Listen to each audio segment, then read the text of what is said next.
नमस्कार विद्यार्थियों, ऑनलाइन कक्षाओं में आपका स्वागत है।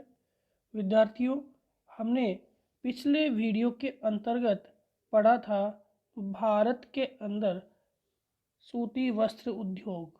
हमने पिछले वीडियो में सूती वस्त्र उद्योग के बारे में पढ़ा था। साथ ही हमने जाना था कि भारत में कौन कौन से प्रदेश है जहाँ पे सूती वस्त्र की मिलें हैं और भारत सूती वस्त्र के उत्पादन और विकास के लिए क्यों सक्षम है, ये भी हमने जाना था।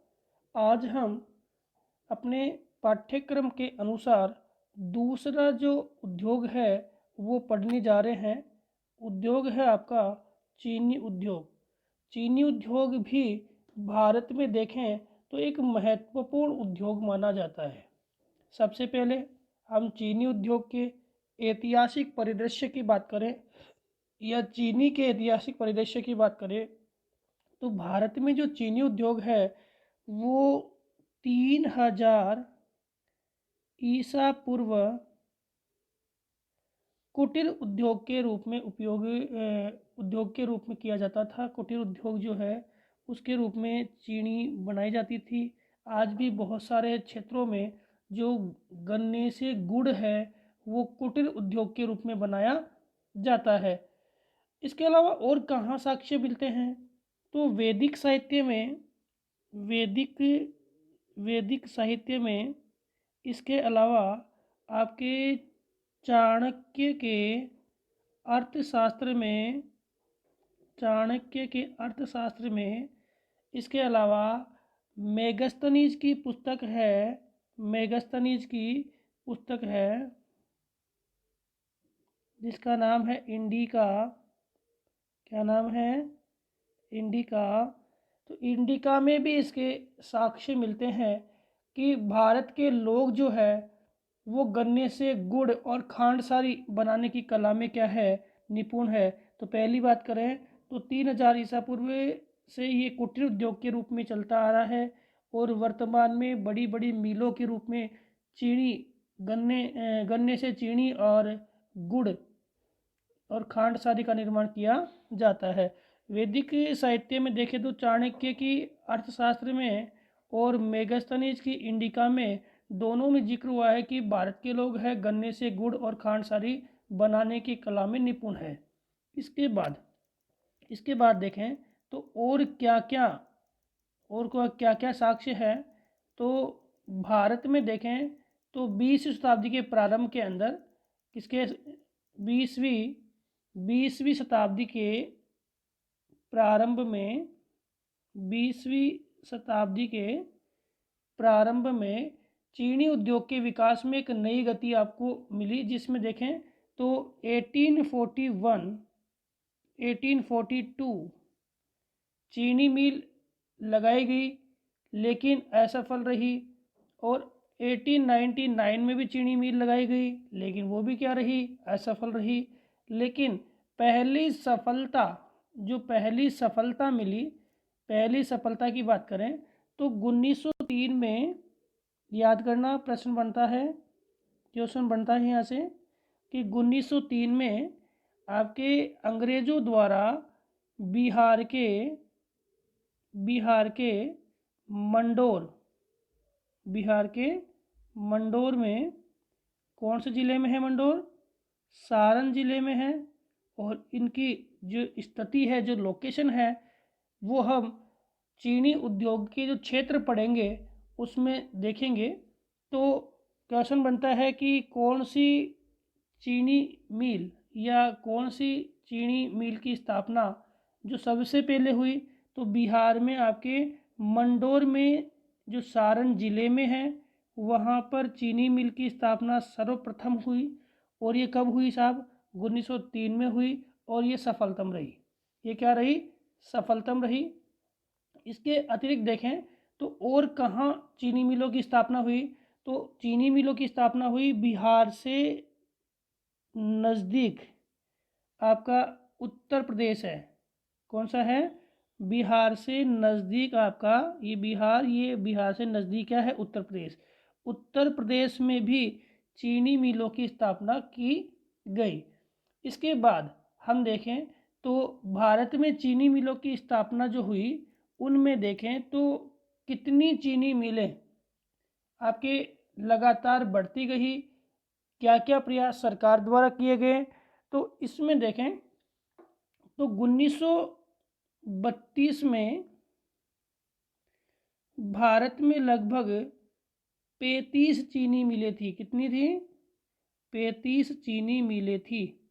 1932 में भारत में कितनी?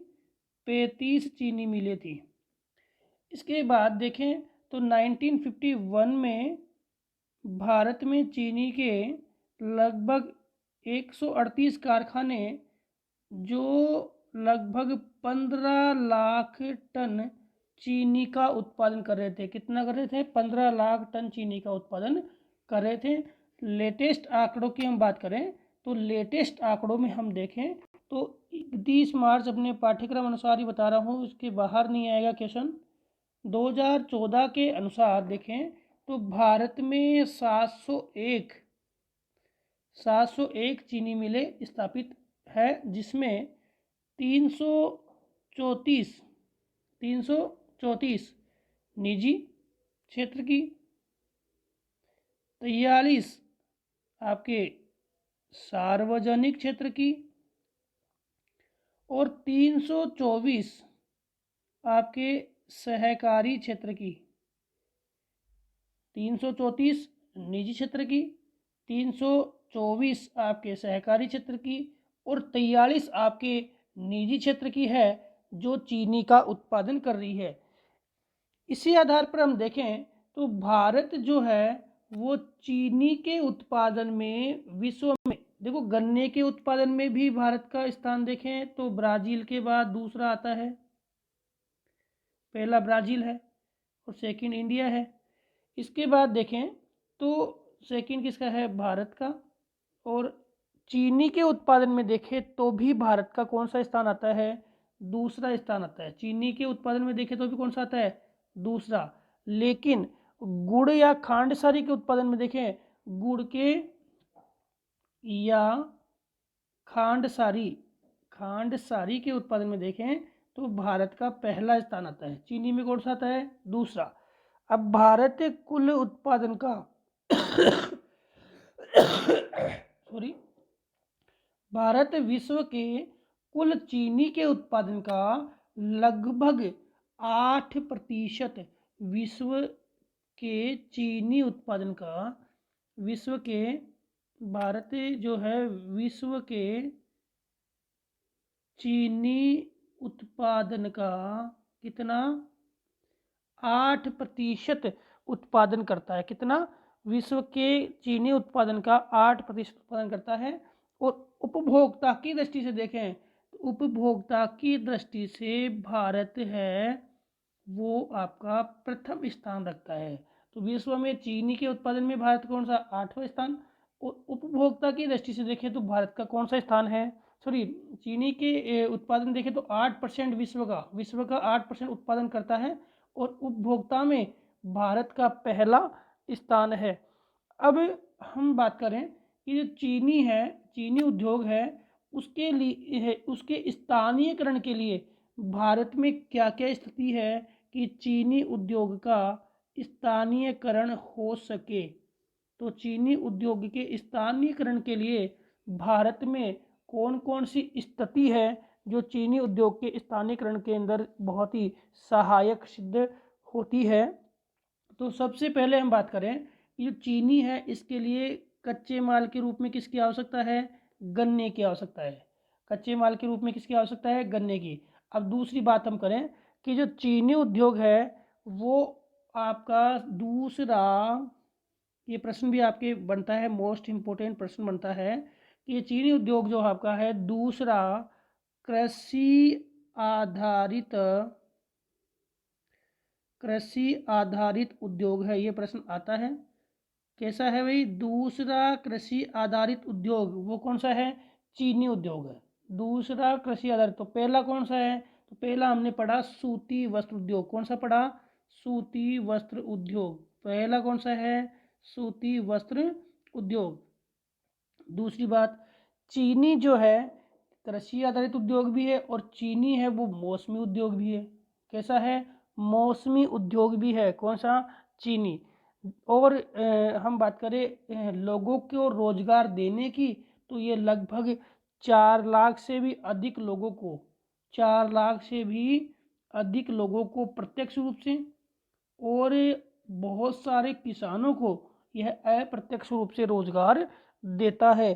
तो ये सबसे मेन बात है कि दूसरा क्या है? कृषि आधारित उद्योग है।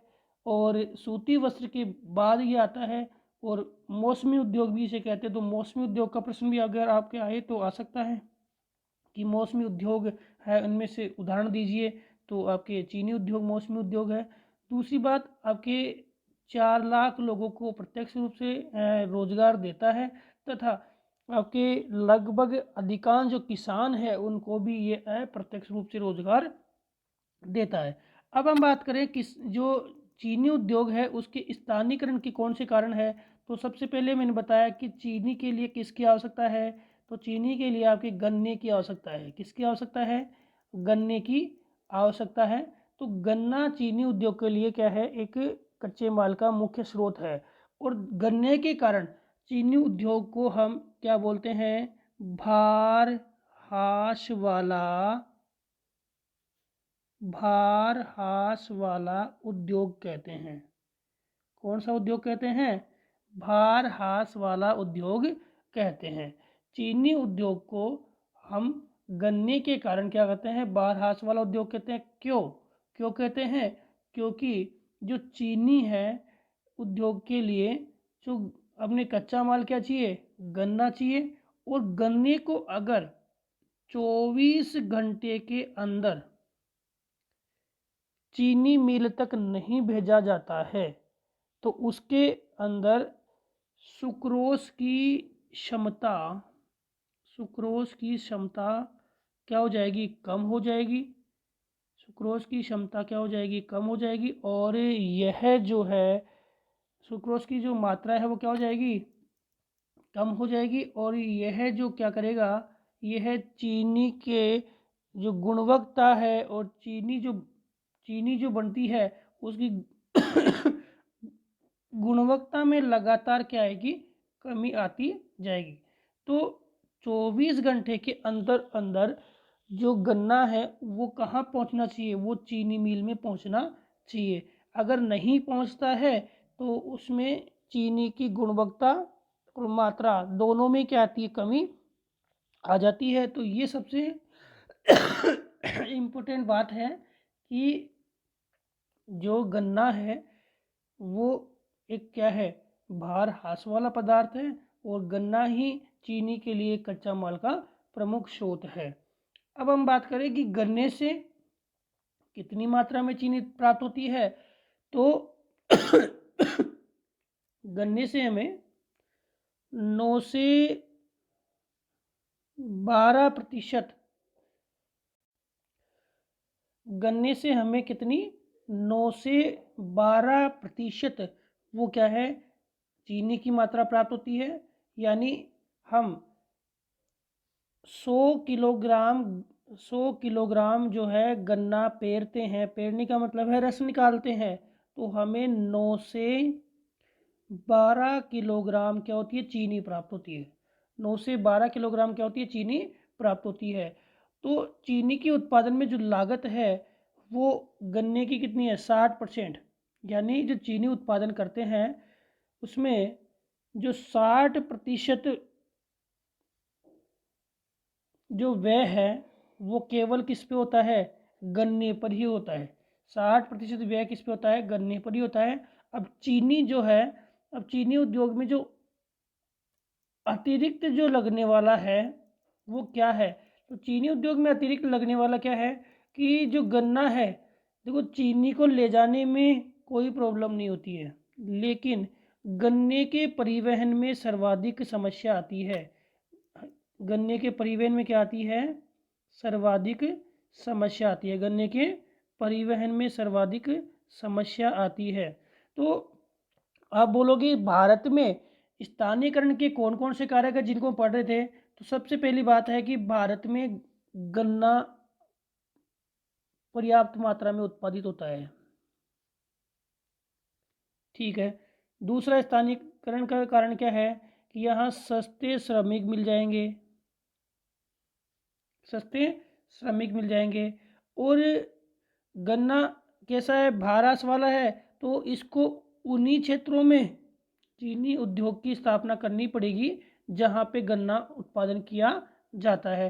तो गन्ने की जो मिलों की स्थापना है वो किन क्षेत्रों में होगी, सॉरी, चीनी की मिलों की स्थापना है वो किन क्षेत्रों में होगी, जहाँ पर गन्ना उत्पादित किया जाता है। तो गन्ना उत्पादन क्षेत्रों के क्षेत्रों के समीप समीप ही चीनी मिलों की स्थापना की जाएगी। किसके, गन्ना उत्पादन क्षेत्रों के समीप ही चीनी जो मिल है उनकी स्थापना की जाएगी। चीनी उद्योग है उनको भी कई प्रकार की चुनौतियों का सामना करना पड़ता है। कौन कौन सी चुनौतियां हैं जो चीनी उद्योग को एक सही विकास के लिए रोकती है, उसमें देखें तो सबसे पहली चुनौती है कि जो उद्योग है वो कैसा है साहब, मौसमी उद्योग है, यानी अल्पकालिक उद्योग है। कैसा उद्योग है, मौसमी उद्योग है। इस कारण से इसका विकास ज़्यादा मात्रा में नहीं हो पाता। दूसरी बात, भारत में परंपरागत परंपरागत तरीके से परंपरागत तरीके से चीनी का उत्पादन किया जाता है। मतलब चीनी उद्योग में क्या है, नवीनतम तकनीकी का प्रयोग नहीं किया जाता है, परंपरागत जो तकनीकी है उसका प्रयोग किया जाता है।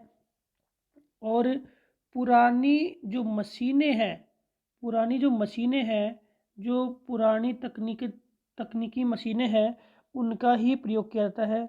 साथ ही साथ हम देखें कि चीनी मिल तक गन्ने के उत्पादन क्षेत्र से जो परिवहन क्षमता है वो भी उन क्षेत्रों की बहुत कम है।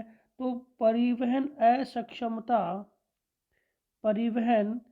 असक्षमता, क्योंकि चीनी है उद्योग है वो अल्पकालिक है और कम समय में, फिर गन्ना जो है वो कैसा है, भारास वाला है। तो परिवहन की द्रुतगामी व्यवस्था वहाँ पे चाहिए, लेकिन परिवहन की असक्षमता जो है वो भी इस उद्योग के विकास में क्या है, बाधा सिद्ध होती है।